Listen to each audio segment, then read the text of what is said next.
Día 19. Cultivar la vida en comunidad. Podrán desarrollar una comunidad saludable y robusta que viva bien con Dios y disfrutar los resultados únicamente si se esfuerzan por llevarse bien unos con otros, tratándose entre sí con dignidad y honra. Santiago, capítulo 3, versículo 18. Todos seguían firmes en lo que los apóstoles les enseñaban, y compartían lo que tenían, y oraban y se reunían para partir el pan. Hechos, capítulo 2, versículo 42. La vida en comunidad requiere compromiso.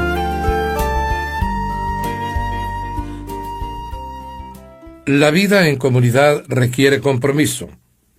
Solo el Espíritu Santo puede crear la comunión verdadera entre los creyentes, pero la cultiva con las elecciones que hagamos y los compromisos que asumamos. Pablo señala esta doble responsabilidad.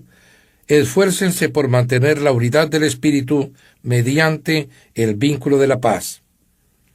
Para producir una comunidad cristiana que perpetúa el amor, se necesita tanto el poder de Dios como nuestro esfuerzo. Por desgracia, muchas personas se crían en familias con relaciones malsanas y, por lo tanto, carecen de las habilidades relacionales necesarias para la comunión verdadera. Debemos enseñarles cómo llevarse bien y entablar relaciones con otros miembros de la familia de Dios. Afortunadamente, el Nuevo Testamento rebosa de instrucciones acerca de cómo vivir juntos. Pablo afirmó: escribo estas instrucciones para que sepas cómo hay que portarse en la casa de Dios, que es la iglesia del Dios viviente. Si estás harto de la comunión falsa y deseas cultivar una comunión verdadera y desarrollar una comunidad fraternal en tu grupo pequeño, en tu clase de escuela dominical o en la iglesia, necesitas tomar algunas decisiones difíciles y arriesgadas. Cultivar la vida en comunidad requiere sinceridad. Debes estar lo suficientemente interesado para decir la verdad fraternalmente, incluso cuando prefieras pasar por alto un problema o no tratar un asunto espinoso. Si bien es mucho más fácil permanecer en silencio cuando las personas a nuestro alrededor tienen un patrón de pecado que les duele o lastima a otros, no es lo que el afecto nos manda hacer. La mayoría de las personas no tienen a nadie que las ame lo suficiente como para decirles la verdad, aunque duela, por lo cual persisten en sus conductas autodestructivas. Por lo general, sabemos lo que es necesario decirle a esa persona, pero nuestros temores nos impiden abrir la boca. Muchas relaciones han sido perjudicadas por el temor. Nadie tuvo el valor de hablar en el grupo mientras la vida de uno de sus miembros se desmoronaba. La palabra de Dios nos ordena, hablando la verdad con amor, porque no podemos formar una comunidad sin franqueza. Salomón dijo, una respuesta sincera es el signo de una verdadera amistad.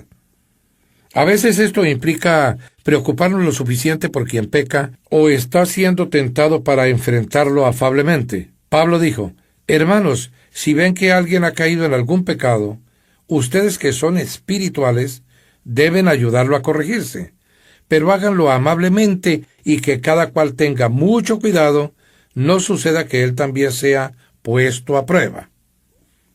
Muchas congregaciones y grupos pequeños son superficiales porque temen al conflicto.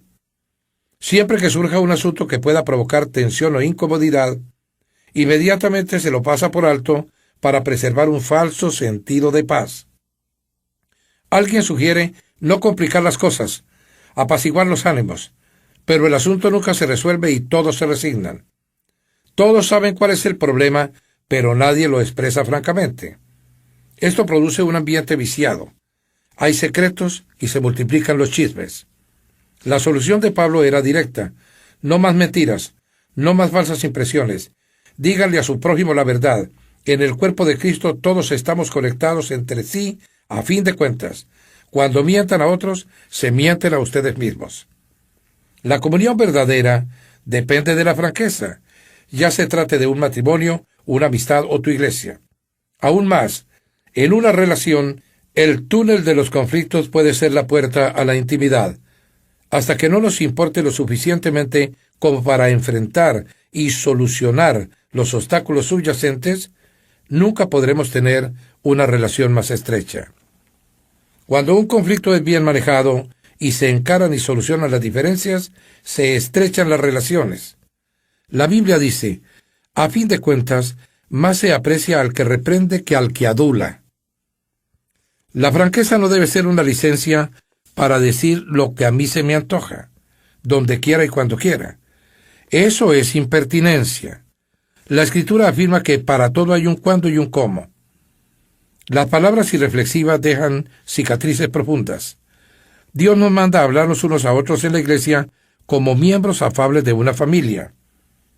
No reprendas con dureza al anciano, sino aconséjalo como si fuera tu padre. Trata a los jóvenes como a hermanos, a las ancianas como a madres, a las jóvenes como a hermanas. Es triste, pero la falta de sinceridad ha destruido miles de relaciones. Pablo tuvo que reprender a la iglesia en Corinto por su pasivo código de silencio que permitía la inmoralidad dentro de su comunidad. Como no había nadie con suficiente valor para enfrentarla, les dijo, no miren para otro lado con la esperanza de que el problema desaparecerá. Sáquenlo a la luz y trátenlo. Mejor un poco de devastación y vergüenza que la maldición. Ustedes creen que se trata de algo sin importancia, pero por el contrario, no deberían actuar como si todo estuviera bien cuando uno de sus compañeros cristianos es inmoral o calumniador, es arrogante con Dios o grosero con sus amigos, se emborracha o es avaro y estafador. No toleren esta situación, ni consideren aceptable ese comportamiento. No soy responsable de lo que hagan los de afuera, pero ¿acaso no tenemos responsabilidad hacia los de adentro, los que conforman nuestra comunidad de creyentes? Cultivar la vida en comunidad requiere humildad. Nada destruye la comunión tan rápido como la arrogancia, la autocomplacencia y el orgullo empedernido. El orgullo erige murallas entre las personas. La humildad construye puentes. La humildad es como el aceite que suaviza las relaciones y lima las asperezas. Por eso la Biblia dice, revístanse todos de humildad en su trato mutuo. La vestimenta apropiada para la comunión es una actitud de humildad.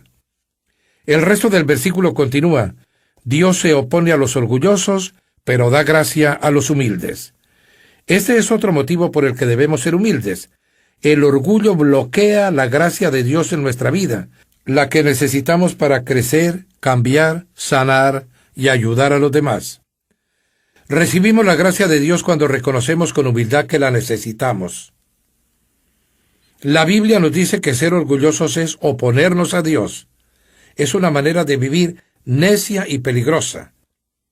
Podemos desarrollar la humildad de manera práctica, reconociendo nuestras debilidades, siendo tolerantes con las debilidades de otros, estando dispuestos a ser corregidos y destacando lo que hacen los demás. Pablo aconsejó, vivan siempre en armonía, y no sean orgullosos, sino traten como iguales a la gente humilde. No se crean más inteligentes que los demás. A los cristianos de Filipos les escribió, honren más a los demás que a ustedes. No se interesen solo en ustedes, sino interésese en la vida de los demás. La humildad no es pensar menos de ti mismo, sino pensar menos en ti mismo. Humildad es pensar más en los demás. Las personas humildes se interesan tanto en servir a otros que no piensan en sí mismas. Cultivar la vida en comunidad requiere amabilidad. La cortesía o amabilidad consiste en respetar nuestras diferencias, tener consideración por los sentimientos de otras personas y ser tolerantes con las que nos molestan. La palabra de Dios dice, hagamos cuanto contribuya al bien con el fin de edificarlas. Pablo le dijo a Tito, el pueblo de Dios debe tener un gran corazón y ser amable. En todas las iglesias y en cualquier grupo pequeño, habrá siempre por lo menos una persona difícil, a veces más de una. Esas pueden tener necesidades emocionales especiales, profundas inseguridades, costumbres irritantes o hábitos sociales no desarrollados. Podríamos llamarlas personas NGE. Necesitan gracia extra. Dios puso a tales personas en medio de nosotros, tanto para nuestro beneficio como para el de ellas. Son una oportunidad para el crecimiento y poner a prueba la comunión. ¿Las amamos como hermanos y hermanas y las trataremos con dignidad? Los miembros de una familia no se aceptan porque sean inteligentes, hermosos o talentosos. Se aceptan porque pertenecen a la misma familia. Defendemos y protegemos la familia. Uno de sus miembros puede ser algo tonto, pero es de nuestra familia. De la misma manera, la Biblia dice: ámense los unos a los otros con amor fraternal, respetándose y honrándose mutuamente. Lo cierto es que todos tenemos nuestras manías y caprichos, pero la comunidad no tiene nada que ver con compatibilidades. La base de nuestra comunión es nuestra relación con Dios. Somos una familia. Una de las claves para la amabilidad es conocer los orígenes de una persona. Descubre su historia. Cuando sepa lo que esa persona ha atravesado, serás más comprensivo. En lugar de pensar en todo lo que todavía tiene que aprender, pensarás en todo lo que ha progresado, a pesar de todo. Otro aspecto de la amabilidad consiste en no subestimar las dudas ajenas. El hecho de que no tengamos determinados temores no quita validez a esos sentimientos. La comunidad verdadera se produce cuando la gente se siente suficientemente segura para poder expresar sus dudas y temores con la certeza de que no la juzgarán.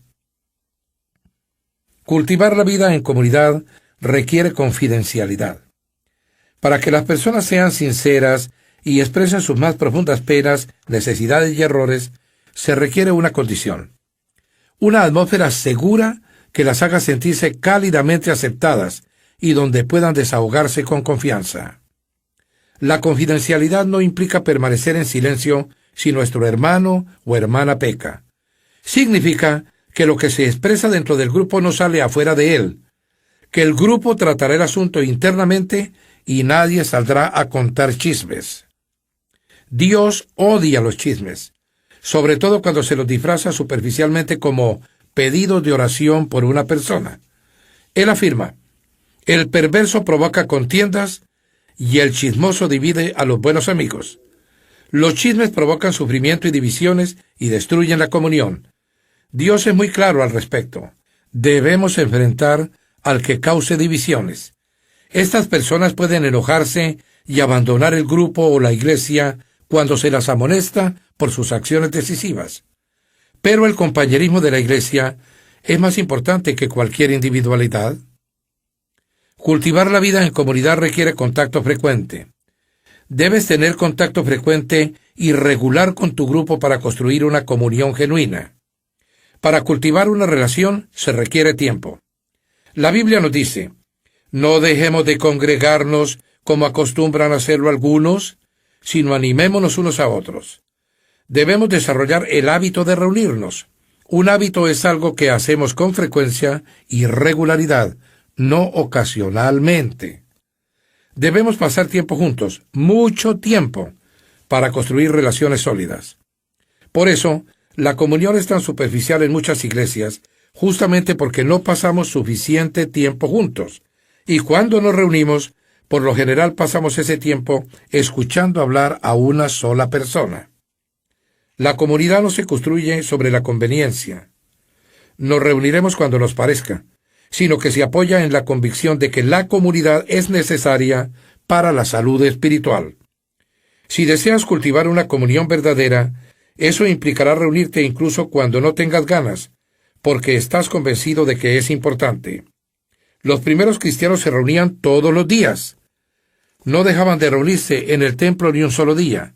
De casa en casa partían el pan y compartían la comida con alegría y generosidad. Para tener comunión debes invertir tiempo. Si eres miembro de un pequeño grupo o clase, te animo a que hagas un pacto en el grupo que incluya las 9 características de la comunión bíblica. Expresaremos nuestros verdaderos sentimientos: autenticidad. Nos animaremos unos a otros: reciprocidad. Nos apoyaremos unos a otros: compasión. Nos perdonaremos unos a otros: misericordia. Hablaremos la verdad en amor, sinceridad. Reconoceremos nuestras debilidades, humildad. Respetaremos nuestras diferencias, amabilidad. No andaremos con chismes, confidencialidad. Y haremos del grupo una prioridad, frecuencia. Al revisar esta lista de características, te resultará obvio por qué la comunión genuina es tan poco corriente. Consiste en renunciar a nuestro egocentrismo e independencia para transformarnos en interdependientes. Sin embargo, los beneficios de compartir la vida juntos superan largamente los costos y nos preparan para el cielo. Pensando en mi propósito, día 19. Punto de reflexión. La vida en comunidad requiere compromiso. Versículo para recordar. En esto conocemos lo que es el amor, en que Jesucristo entregó su vida por nosotros. Así también nosotros debemos entregar la vida por nuestros hermanos. Primera de Juan, capítulo 3, versículo 16. Pregunta para considerar. ¿Cómo puedo cultivar hoy las características de una comunidad verdadera en mi grupo pequeño o en mi iglesia?